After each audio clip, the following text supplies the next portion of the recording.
अस्सलाम वालेकुम स्टूडेंट्स।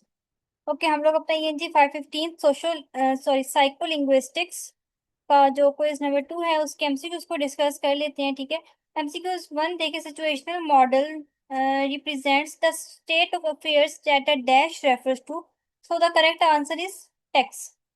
ठीक है।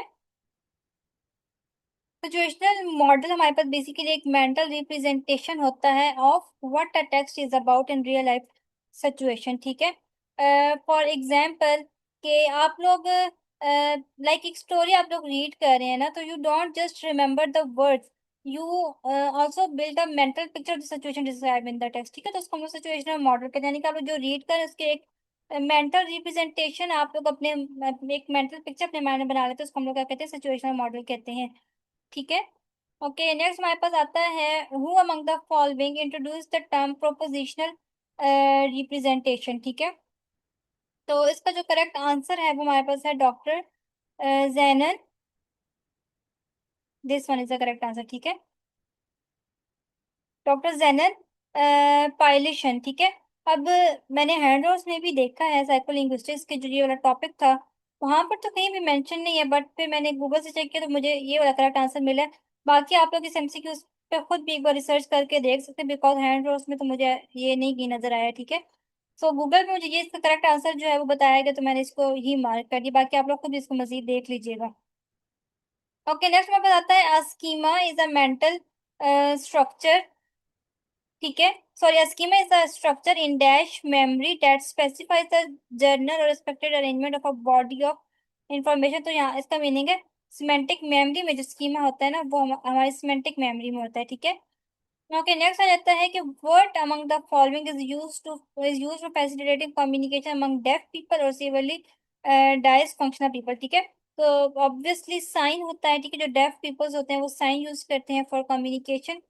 ओके, नेक्स्ट आ जाता है there are dash primary grammatical concept that appears in all language. तो थ्री है हमारे पास, थ्री ग्रामेटिकल कॉन्सेप्ट्स होते हैं जो कि तकरीबन तमाम ही लैंग्वेजेस में जो वो होते हैं। These are the tense. ठीक है, एक टेंस होता है, एक होता है mood, and the third one is the aspect. ठीक है,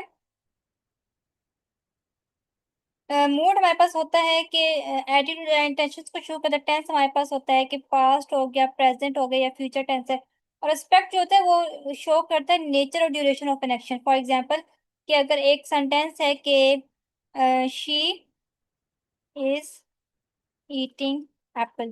ठीक है, सिंपल सा सेंटेंस है, सिंपल एग्जांपल है। अगर आप लोग टेंस पूछ रहे हो तो इसका टेंस क्या है, प्रेजेंट टेंस है। ठीक है, और अगर एस्पेक्ट पूछ रहे हैं तो that is present continuous tense. So this is the aspect, यानी कि नेचर ऑफ या ड्यूरेशन जो है वो उसको शो करता है एस्पेक्ट। ठीक है। ओके, नेक्स्ट हमारे पास एमसीक्यूज आता है short term. Okay, short term memory dash the online computation of discourse meaning. तो सपोर्ट है। ठीक है, short term memory support the online computation of discourse meaning. Okay, next आता है कि speech errors reveal consistence dash consistent meaning जो है वो हमारे पास शो करता है स्पीच एरर्स।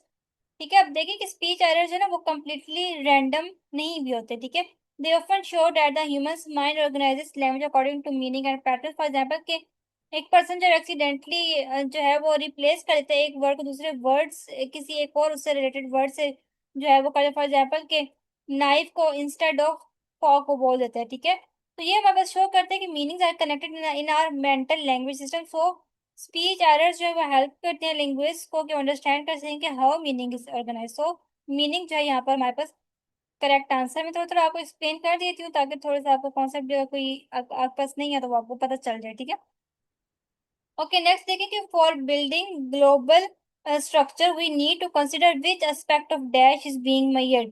तो वो हमारे पास है परफॉर्मेंस को जो है वो मेजर किया जाता है। ठीक है, यानी कि देखें कि जैसे कि लैंग्वेज टेस्टिंग या असेसमेंट होती है तो उसमें परफॉर्मेंस जो है वो रेफर करती है एक्चुअल यूज ऑफ लैंग्वेज और the real act being evaluated. For example कि एक स्पीकिंग टेस्ट है, वहां पर लर्नर की परफॉर्मेंस को मेजर किया जाएगा through how they actually speak. ठीक है, यानी कि वो लाइक जैसे बोल रहे उसकी परफॉर्मेंस को देखा जाएगा। सो इसी तरह हम लोग एक ग्लोबल स्ट्रक्चर कंस्ट्रक्ट करते हैं या कोई असेसमेंट फ्रेमवर्क बनाते हैं तो हमारा जो फोकस होता है वो लर्नर की परफॉर्मेंस पर होता है। ठीक है। नेक्स्ट आता है transformational grammar was an influential theory of grammar formulated by Chomsky in 1950s। ठीक है, 1950 का करेक्ट आंसर है। नेक्स्ट आ जाता है remembering is not rote or reproductive process but rather a process in which we retain the overall dash of an event. तो gist होता है, गिस्ट का मीनिंग होता है कि मेन आइडिया। ठीक है, अब देखिए कि गेस्ट का मतलब क्या होता है कि मेन आइडिया या जनरल मीनिंग या ओवरऑल अंडरस्टैंडिंग ऑफ समथिंग। ठीक है, तो अब फॉर एग्जांपल कि देखिए कि अब हमने एक कोई मूवी देखी है तो हम लोग उसका हर डायलॉग हम कभी भी याद नहीं कर सकते। ठीक है, but we remember the gist of the story, हमें उसका ओवरऑल गिस्ट पता होगा, मेन आइडिया पता होगा इस मूवी का कि हाँ इसमें ये हुआ, बट एग्जैक्ट डायलॉग हमें याद नहीं होंगे। सो मेमोरी या साइकोलॉजी में ठीक है, रिमेम्बरिंग का जो मतलब होता है ना, याद करने का मतलब वो ये होता है कि मेन आइडिया को माइंड में रखना rather than every exact detail. ठीक है, तो यहाँ पर गेस्ट ऑफ एन इवेंट है इसका करेक्ट आंसर। ठीक है, तो ये आप लोगों के 10 एमसीक्यूज थे जो कि आप लोगों को इस नंबर 2 में थे। आई होप के आपको समझ आए होंगे और आपके लिए हेल्पफुल होंगे। ठीक है, ओके। साथ मैं आपको ये हर वीडियो में बताती हूँ कि अगर कोई ऐसे असाइनमेंट या किसी जीडीपी का सोल्यूशन चाहिए तो काइंडली उसका क्वेश्चन जो होता है वो मेरे व्हाट्सएप पर शेयर कर दिया करें ताकि मैं वीडियो बना सकूं। और मेरा व्हाट्सएप नंबर है 03253505 और डबल टू डिस्क्रिप्शन में भी दिया होता है, तो वहाँ पर काइंडली क्वेश्चन सेंड कर दिएगा या किसी कोई भी आपको हेल्प चाहिए तो आप वहाँ पर मैसेज करके जो है मुझसे पूछ सकते हैं। इंशाल्लाह मैं आपको जरूर गाइड करूंगी। ठीक है, ओके। अब किसी और हम लोग नेक्स्ट वीडियो में मिलेंगे, तब तक के लिए अल्लाह हाफिज।